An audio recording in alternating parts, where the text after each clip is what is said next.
or laughter workshop, or games workshop, social games, and in the end you want to give 15 minutes of gibberish to the new students, only to conclude, and you ask yourself, what exercise should I choose from the big list?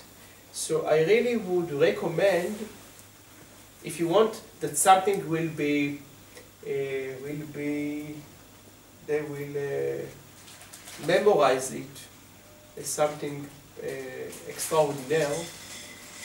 So first exercise, you can do classical gibberish in a nutshell, or maybe you can do some mime gibberish and then classical gibberish, and then you go for the what we did yesterday with the poems.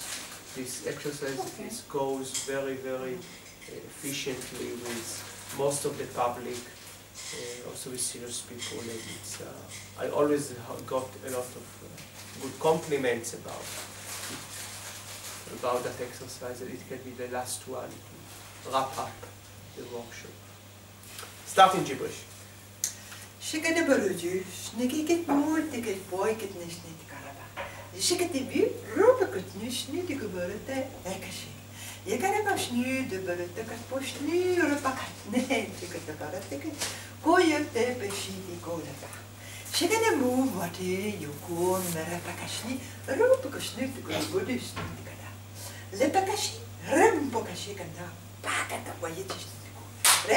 Et alors, le loup est arrivé dans cette forêt. Et ça a été extraordinaire parce que tout d'un coup, le petit chaperon rouge s'est dit « Mais qu'est-ce que je fais là?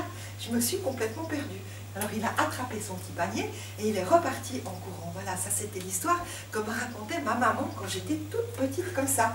Et moi j'adorais cette histoire, c'était juste extraordinaire. Mais oui, parce que c'était comme le cocher.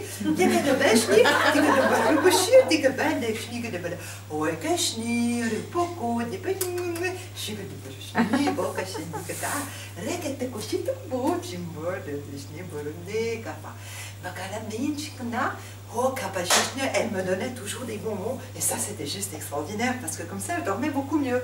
Alors évidemment pour les dents c'était pas extraordinaire, mais qu'est-ce que c'était cool. Après je me suis dit c'est mon petit bonbon, des fois je bavais sur mon oreiller, c'était juste une catastrophe. Mais enfin bon, que tout peut arriver dans la vie, c'est juste pour ça que c'est assez agréable de se procher.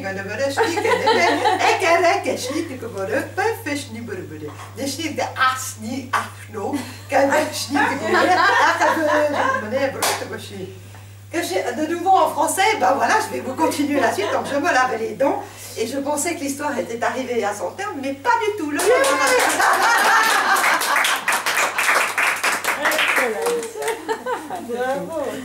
Anybody is an artist.